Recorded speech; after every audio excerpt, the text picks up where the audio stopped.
से बात हो रही थी, उन्होंने बताया कि पहले चरण के मतदान के बाद जो ग्राउंड रिपोर्ट आई है वो बीजेपी के लिए बेहद खतरनाक है, बेहद खराब प्रदर्शन की ओर अंकित कर रही है। उस सूत्र से अभी बात चल ही रही थी, तब तक मोदी जी का एक ट्वीट आया जिसमें वो कहते हैं बड़ा उत्साहवर्धन प्रदर्शन रहा है। ठप्पा लग गया इस बात पर कि पहला चरण वॉश आउट है बीजेपी के लिए।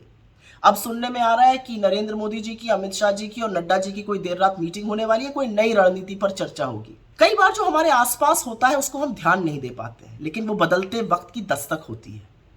एक्सेस माई इंडिया के प्रदीप गुप्ता का उस ट्वीट को डिलीट करना जिसमें साफ तौर पे ये लिखा था कि 13 राज्यों में बीजेपी अपना जनाधार खो रही है, या बीजेपी के सांसदों का खुलेआम ये कहना कि मेहनत करो, कोई मोदी की वेव नहीं है, उस बात की पुष्टि करता है जो हम लगातार कह रहे हैं।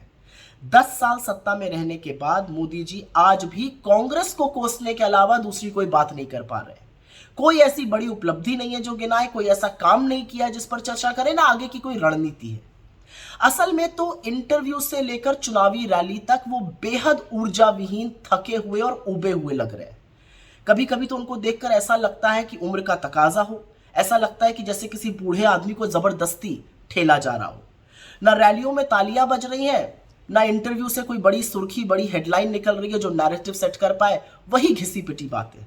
और दूसरी तरफ राहुल गांधी, नाक में दम कर रखा है इन्होंने, कभी गाड़ी में, कभी सड़क से जनता से सीधा संवाद कर रहे हैं। युवाओं को तो 100% यकीन हो चला है कि अगर कोई व्यक्ति इनके लिए कुछ करेगा तो वो सिर्फ राहुल गांधी है, बाकी किसी के बस की बात नहीं है ये।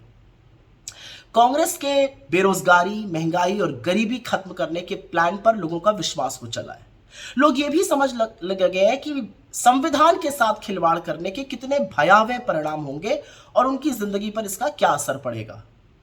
तो ये जो जनता है ना, ये जो पब्लिक है, ये सब समझती है, जानती है, बूझती है, चुप रहती है और समय आने पर बड़ा बदलाव करती है।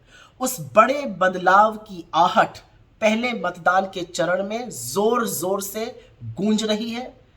बीजेपी साउथ में साफ है, नॉर्थ में हाफ है और यही भारतीय जनता पार्टी का ग्राफ है।